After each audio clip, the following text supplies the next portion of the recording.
Hi, Zoho ബുക്സിൽ എങ്ങനെ ഒരു invoice create ചെയ്യാമെന്ന് നോക്കാം. സെയിൽസ് മൊഡ്യൂളിൽ ഇൻവോയ്സസ് ക്ലിക്ക് ചെയ്യുക. ന്യൂ ബട്ടൺ ക്ലിക്ക് ചെയ്യാം.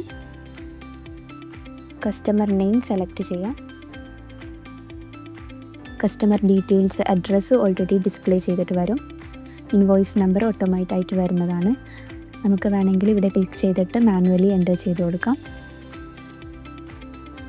ഓർഡർ നമ്പർ ആഡ് ചെയ്യാം. ഇൻവോയ്സ് ഡേറ്റ് വന്നിട്ടുണ്ട്. ഇൻവോയ്സ് ടേംസിൽ സെലക്ട് ചെയ്യാം. സെലക്ട് ചെയ്താൽ ഡ്യൂ ഡേറ്റ് ഓട്ടോമാറ്റിക്കായിട്ട് വരും. അക്കൗണ്ട്സ് സെലക്ട് ചെയ്ത് കൊടുക്കാം. സെയിൽസ് പേഴ്സൺ ആഡ് ചെയ്യാം. സബ്ജക്റ്റ് ആഡ് ചെയ്യാം. ഐറ്റം ഡീറ്റെയിൽസ് സെലക്ട് ചെയ്യാം. ക്വാണ്ടിറ്റിയൊക്കെ ചേഞ്ച് ചെയ്യാനുണ്ടെങ്കിൽ ചേഞ്ച് ചെയ്ത് കൊടുക്കാം. ഡിസ്കൗണ്ട് ആഡ് ചെയ്യാനുണ്ടെങ്കിൽ ബോക്സിൽ ഡിസ്കൗണ്ട് പെർസെൻറ്റേജ് അല്ലെങ്കിൽ റുപ്പീസ് ടൈപ്പ് ചെയ്ത് കൊടുത്താൽ മതി.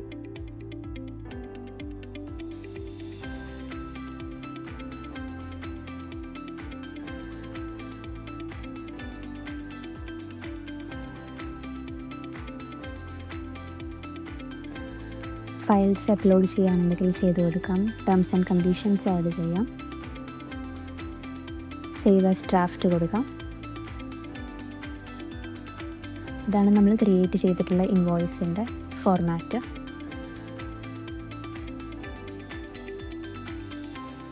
മാർക്ക് സെൻഡ് ക്ലിക്ക് ചെയ്താൽ ഇൻവോയ്സ് സെൻഡ് ചെയ്തെന്നുള്ള റെക്കോർഡിൽ വരും. Thank you.